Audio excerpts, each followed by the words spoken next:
Саламатсыздар балалар. Әділ айтып бересіз ба? Бастай беруге.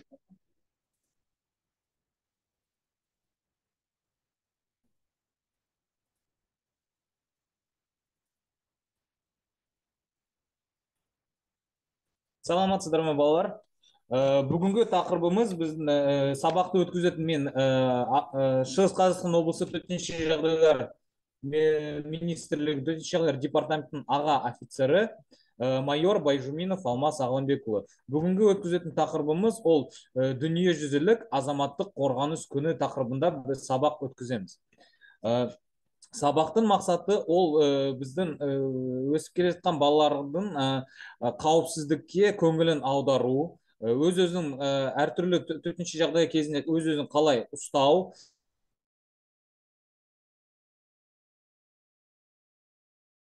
қорғаныс күні ол әр жыл сайын бірінші наурыз күні мерекеленетін мейрамымыз.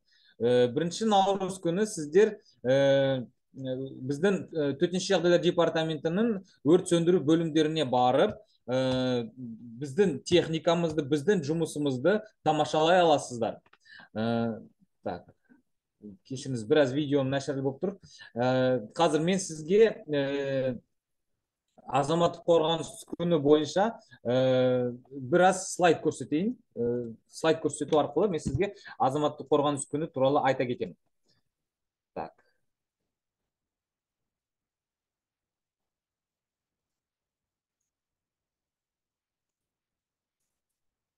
Так, енді слайд көрініп тұрған шығар енді деп ойлаймын, көрініп тұр деп ойлаймын.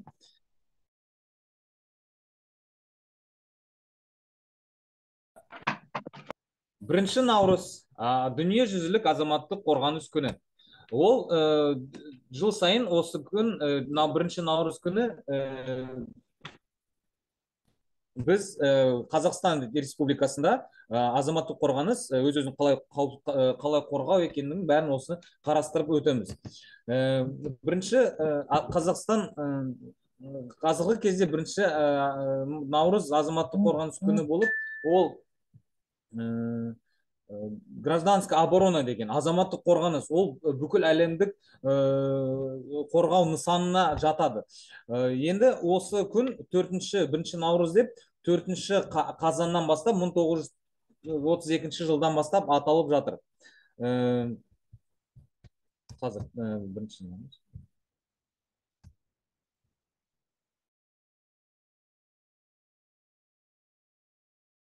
Неміздегі құзырымыздағы техникамызды көрсетеміз балаларға, және де ол қалай қолданылатынын және қалай құтқару екенін біз көрсетіп айта кетеміз. Жыл сайын азаматтық қорғаныс осы таңға дейін жыл сайын әлемнің көптеген елдеріне халықаралық азаматтық қорғаныс ұйымының шақыруы бойынша 1 наурызда дүниежүзілік азаматтық қорғаныс күні атап өтіледі.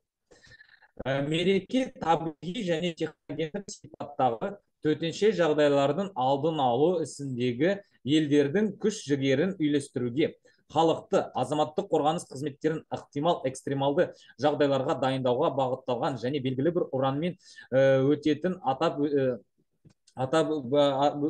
атап өткен жөн.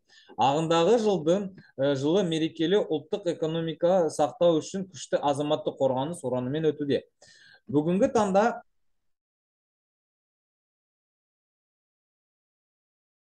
қорғаныс пен халықты халықаралық деңгейде қорғау саласындағы маманданған және Еуропа, Азия мен Африканың 70-ке жуық елінің біріктіретін жалғыз халықаралық үкіметаралық ұйым. Қазақстан Республикасы халықаралық азаматтық қорғаныс ұйымының жарғысына қосылуы туралы Қазақстан Республикасының заңы күшіне енген 1997 жылы 31 қазаннан бастап енген. Қазаннан бастап Қазақстан халықаралық азаматтық қорғаныс күнінің ұйымының толық құқықтық мүшесі болып табылады. Халықаралық азаматтық қорғаныс ұйымының негізгі мақсаттары ол азаматтық қорғау құрылымдарын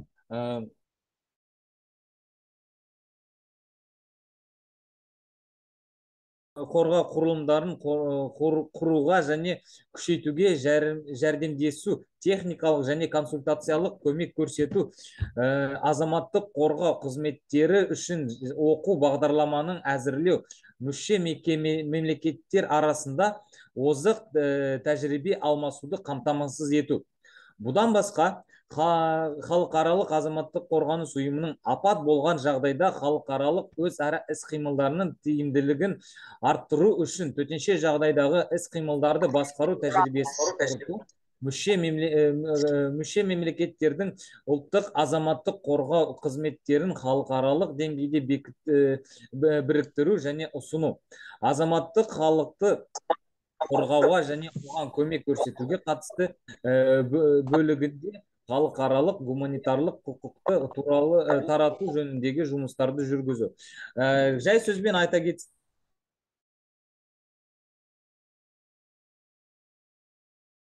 себептен осы жолы Түркия, Сирия мемлекеттерінде болған табиғи төтенше жағдай, жер сілкінісі салдарынан біздің құтқарушылар, Қазақстанның құтқарушылары сол жаққа Түркия мен Сирияға барып жұмыстарын атқарып көмек жасады. Осы біріккен, осы халықаралық азаматтық қорғаныс ұйымының арқасында Қазақстан Республикасының төтенше жағдайлар министрлігі еліміздің балалары мен қазіргі жастары арасында азаматтық қорғау саласындағы білімді насихаттауға үлкен мән береді.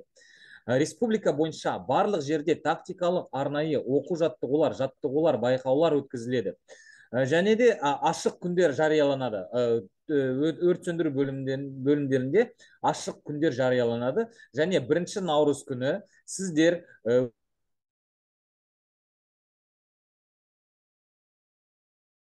қандай құтқару техникалары бар, біздің құтқарушылар қандай жұмыс атқаратынын білуіңізге болады.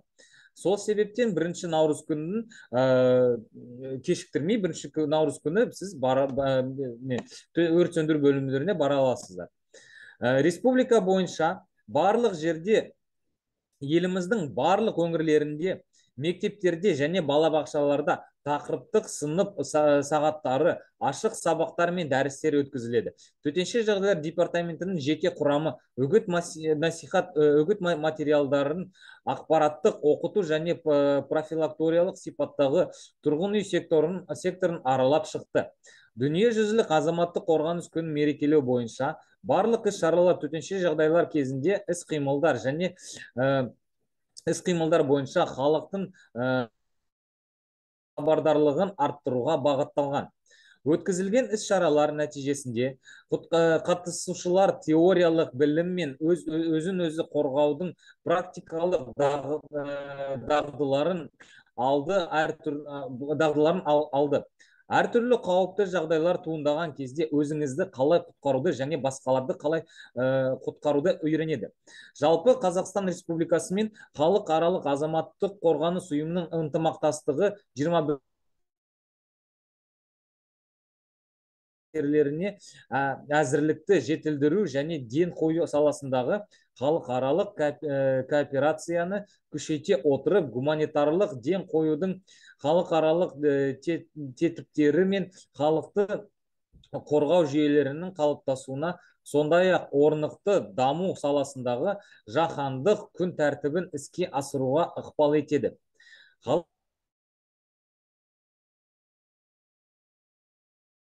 Өкілдік етеді.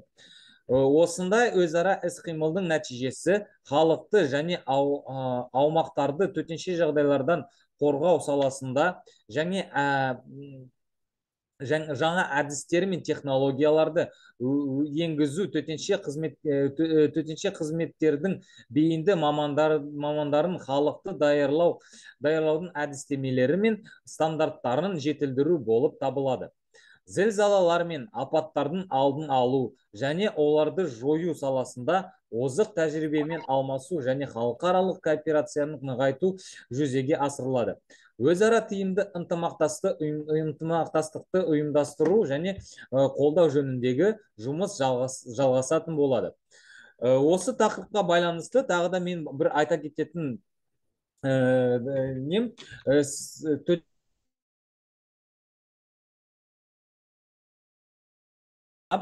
осы жылы мектептер арасында біраз конкурс жариялады. Ол қол өнер конкурсы. Осы конкурстың жеңімпаздарына біздің төтенше жағдайлар департаментінен құнды сыйлықтар және мадақтама қағаздары беріледі. Сол неге конкурсқа сіз қатыса аласыздар. Және де төтенше жағдайлардың алдын алу бойынша тақырыпты насихаттауға бағытталған біздің Instagram парақшамызда және де YouTube парақшамызда сіз соларға тіркеліп, жазылып, құнды және де сіздің өміріңізге, алдағы өміріңізге керекті көп тақырыпты қарай аласыздар. Осы өткізілген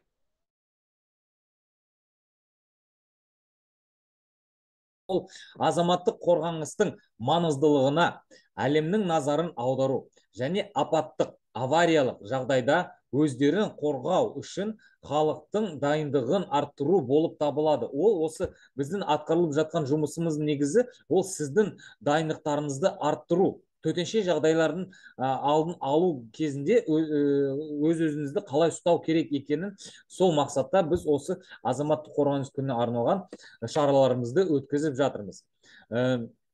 Және де айта кететін тақырыбым, бүкіл әлемдік азаматтық қорғаныс күні табиғи және техногендік сипаттағы төтенше жағдай алдын алу әрекеттеріне мемлекеттің координациясы, оған тұрғындардың дайындығы, мүмкін болатын шұғыл жағдайлардың ұлттық төтенше жағдайлар қызметін үйлестіруге бағытталған маңызды халық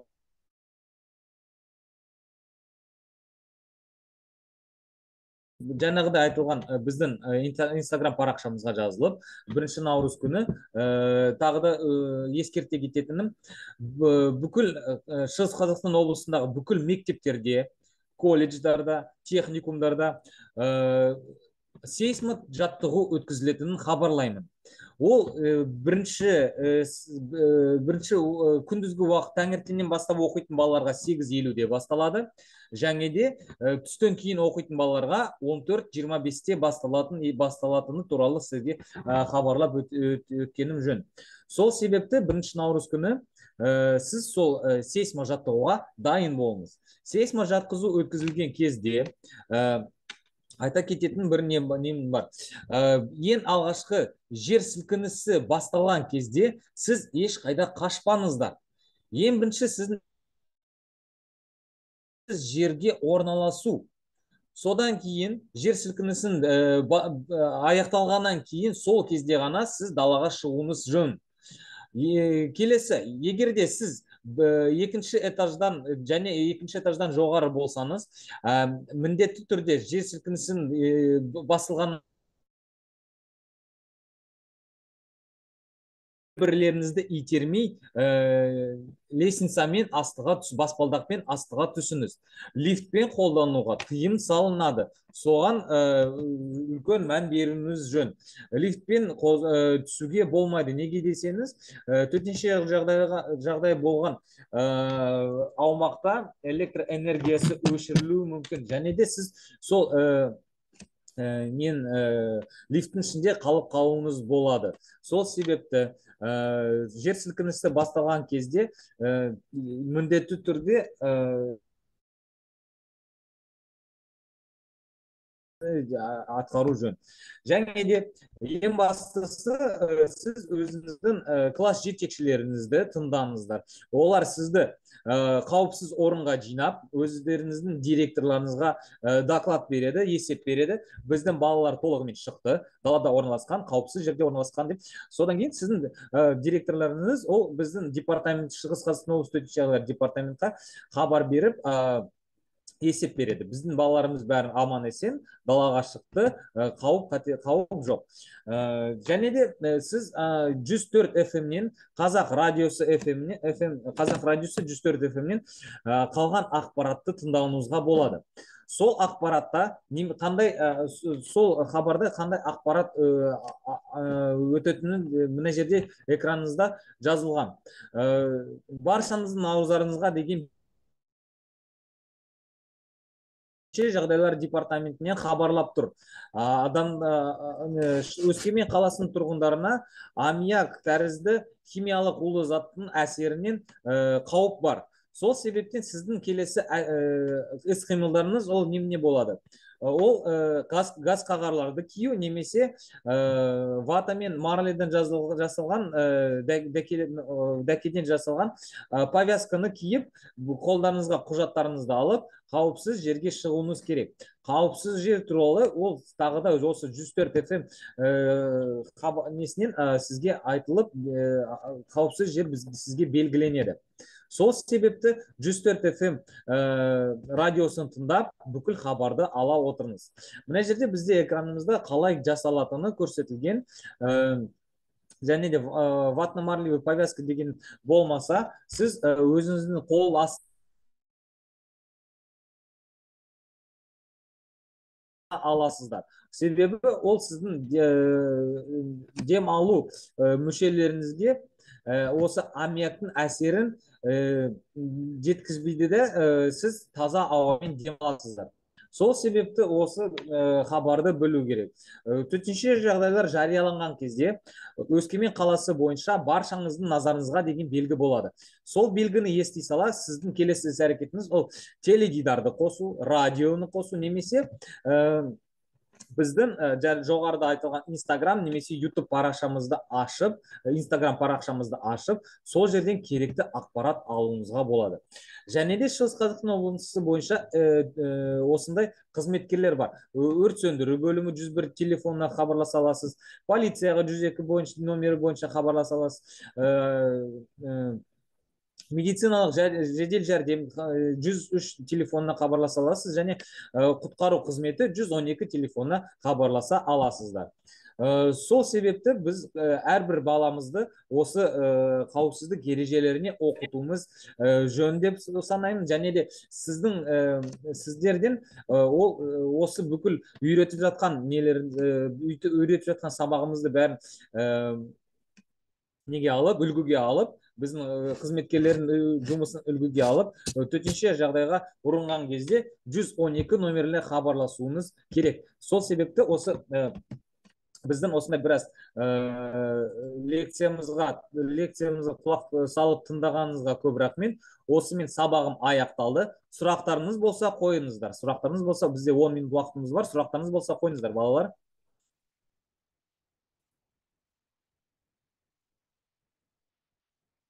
Сұрақтарыңыз болмаса, тыңдағандарыңызға көп рахмет. Осымен сабақ аяқталды. Сау болыңыздар.